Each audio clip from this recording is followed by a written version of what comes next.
All right, so get ready to dive into ancient Athens with Aristophanes' comedy, The Clouds. Okay.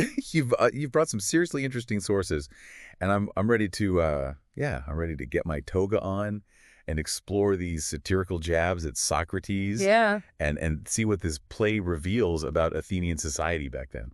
Well, you know what's really wild about The Clouds is that it really is like a comedic time capsule. Okay. It's Athens. Imagine like in the middle of the Peloponnesian War, right?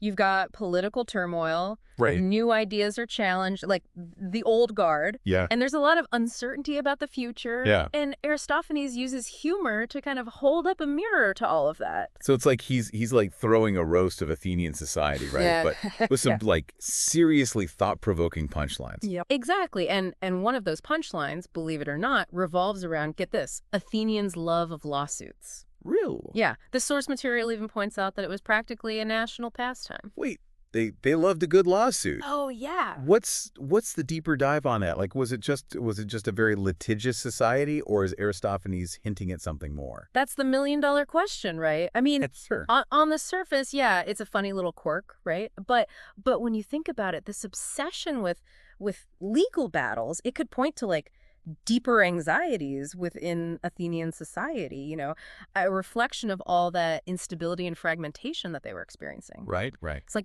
their national pastime was a symptom of a society just grappling with massive change. Okay, I'm starting to see how like even the seemingly small details in this play point to much bigger issues. Precisely. And this leads us to, of course, one of the play's most interesting figures, Socrates. Yeah, yes. Socrates. Yes. The philosopher extraordinaire. Right. Yeah. Although in The Clouds, he's presented as, a bit of an eccentric figure, obsessed with mats and hanging out in a basket. Yeah. Not exactly the imposing figure we usually picture. And that's the brilliance of Aristophanes' satirical approach, right? He's not necessarily going after the historical Socrates, directly. Right. He's using Socrates as this kind of stand-in for this broader group of thinkers called the Sophists. Ah, the Sophists. Give us the lowdown. Who were these guys?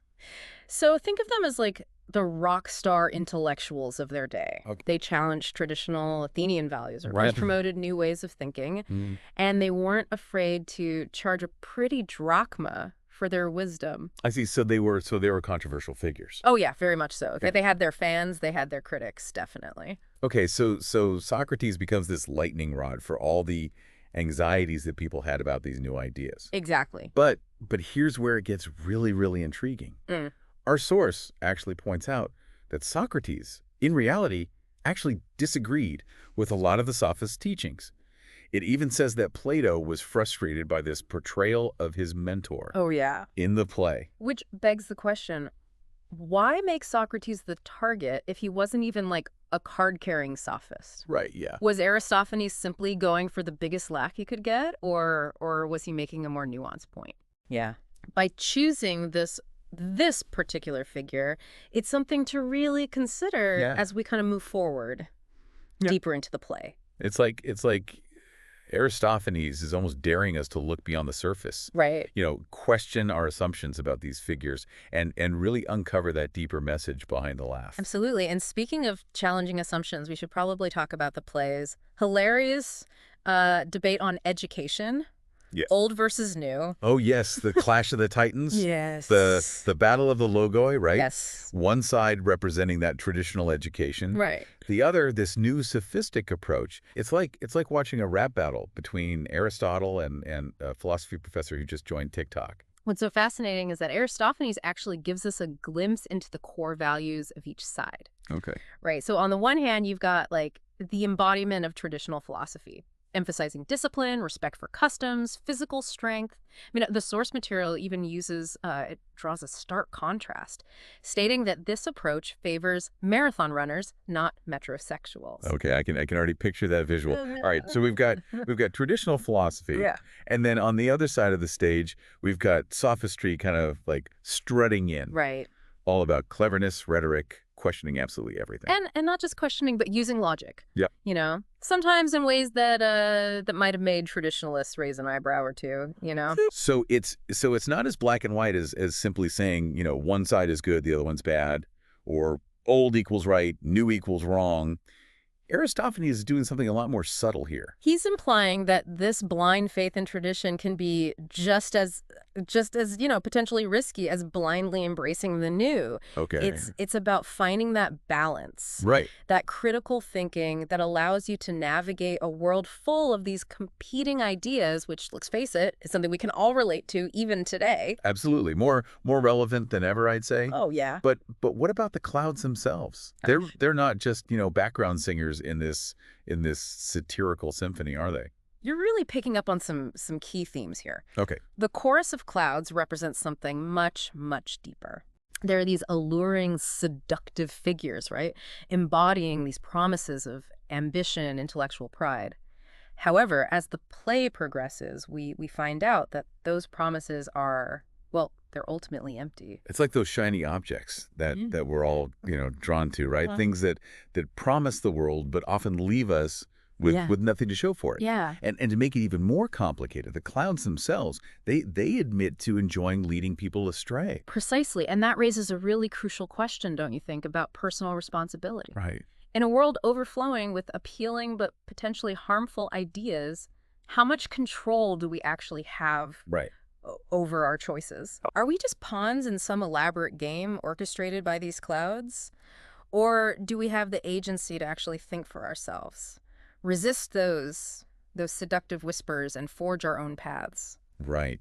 It's fascinating to think how this ancient play, right, it speaks to like the challenges we're facing today with like information overload. Right. We're constantly bombarded with these enticing ideas and promises. Yeah. But are they leading us down the right path, or are we just chasing clouds? That's the question, isn't it? That Aristophanes really wants us to grapple with. Yeah. And it's particularly relevant when you consider the play's ending. Okay. Spoiler alert, it doesn't exactly paint the rosiest picture for those who fall under the sway of the clouds. Our source even describes the final scene as this cautionary tale of intellectual hubris and its consequences.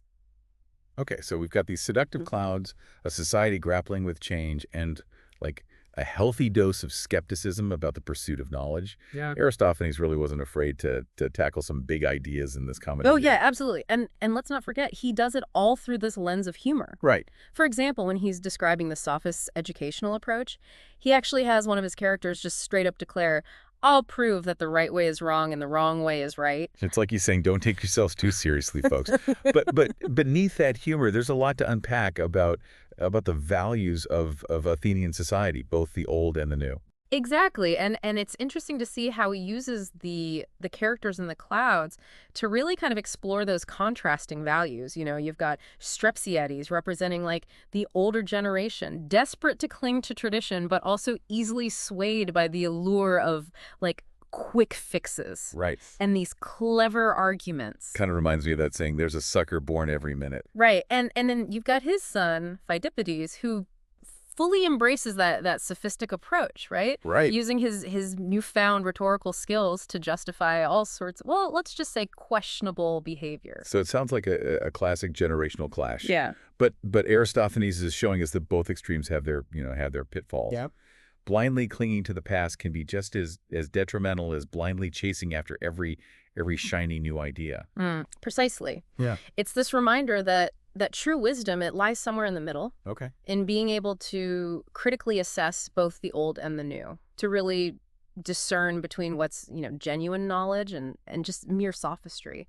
So in a way, Aristophanes he's advocating for this more balanced and nuanced approach. Yeah. Right. One that values critical thinking and careful consideration over blind faith or easy answers. That's a great way to put it. And I think that's a message that really, really continues to resonate even today, right? In a world that's so saturated with information, I think it's more important than ever to really develop those critical thinking skills. Yeah. To question what we see and hear. Mm-hmm. And to be wary of those who promise simple solutions to very, very complex problems. It's like we need to become our own personal fact checkers, right? Yes. To filter through all the noise and figure out what's really worth paying attention to. Exactly. We need to learn to recognize the clouds in our own lives. Okay. Those alluring ideas, those ideologies, those even technologies Right. that promise us the world but may actually lead us astray. This has been such an eye-opening dive. Aristophanes may have been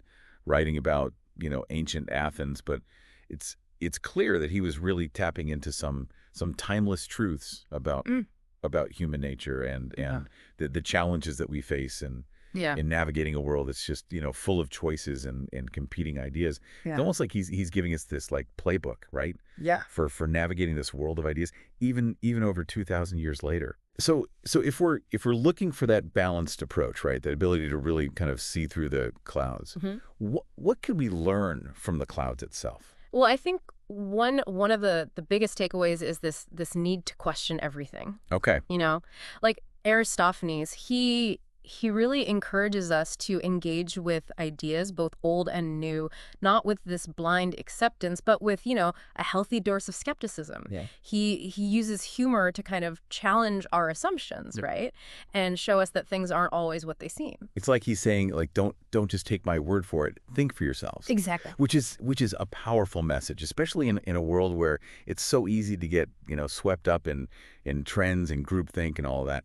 Oh, absolutely. And another important lesson, I think, from the clouds is this danger of intellectual pride.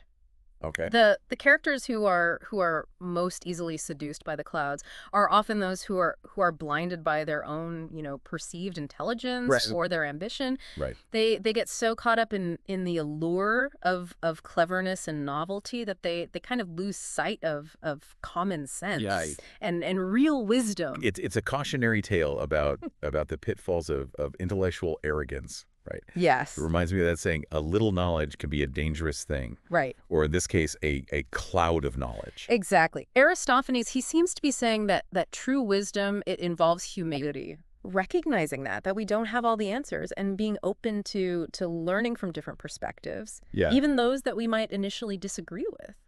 So we've got this call for critical thinking, this warning about intellectual pride. Yeah. And ultimately this reminder that the pursuit of knowledge, it's a journey, not a destination. Yes. And sometimes the most important thing is knowing which clouds to chase and which ones to just kind of let drift on by. Well said. Aristophanes, I think he invites us to approach the world with this balance of curiosity. Yeah. And skepticism, right? Always questioning. Right. Always kind of seeking that deeper meaning and never underestimating the power of a good laugh along the way. That is a wrap on Aristophanes' The Clouds. A hilarious and thought-provoking play about education, societal change, and the ever-relevant challenge of navigating a world that's just awash in information and ideas. It really is. So the next time you're faced with like a shiny new idea or someone promising easy answers, remember the clouds.